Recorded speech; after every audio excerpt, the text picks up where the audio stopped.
War degdeg oo hadda soo dhacay ayaa waxa uu sheegaya afhayeenka ciidanka Israa'iil Daniel Hagari ayaa caawa si la yaab leh u qirtay in aysan suuragal ahayn in Israa'iil ay burburiso oo meesha ay ka saarto ururka Xamaas.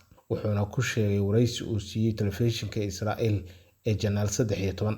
Xamaas waa fikrad mana dhimato fikradda waxayna ku jirtaa qulubta dadka Falastiiniyiinta ah wayna nagu adag tahay in aanu meesha ka saarno. Sidaasi waxaa yiri afhayeenka ciidanka Yuhuudda. Waxa uu intaasi uu ku daray marnaba ma soo celin karno dhammaan dadkii ay afduubatay Xamaas annagoo adeegsanayna qaab ciidan.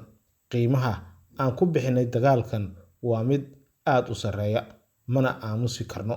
Hadalkan ayaa markiiba waxa uu gilgilay Israa'iil iyadoo uu soo baxayo in Netanyahu ay banaanbaxyo waaweyn ay ku kaceen. Burburinta Xamaas waa hadafka dagaalka ciidamada Israa'iil wayna ka go'an tahay inay gaaraan hadafkan. Sidaas waxaa yiri ra'iisul wasaaraha Yuhuudda Benjamin Netanyahu. Wargeyska iyo telefishinada Israa'iil ayaa hadda ka dhigtay ciwaanada ugu koreeya warkooda soo shacbixinta khilaafka u dhexeeya ciidamada militariga iyo ra'iisul wasaaraha axmaqa ah ee Netanyahu.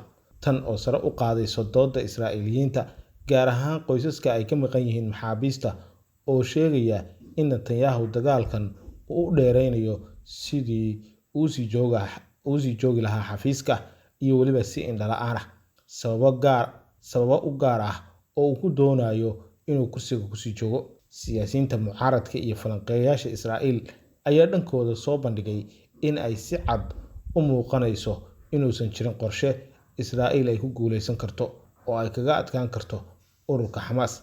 Hadalka afhayeenka militariga Israa'iil ayay ku sheegeen inuu soo dadejinayo in ciidanka iyo dadweynaha inay ka daaleen dagaalka aan lahayn qorshaha saxda ah. Haddaba daawade sidee ayuu kula muuqdaa hadalka afhayeenka ciidanka Yuhuudda oo caawa qirtay in aysan marnaba Xamaas aysan ka adkaan karin ayna ku jabeen dagaalkii ay ka galeen marinka Gaza.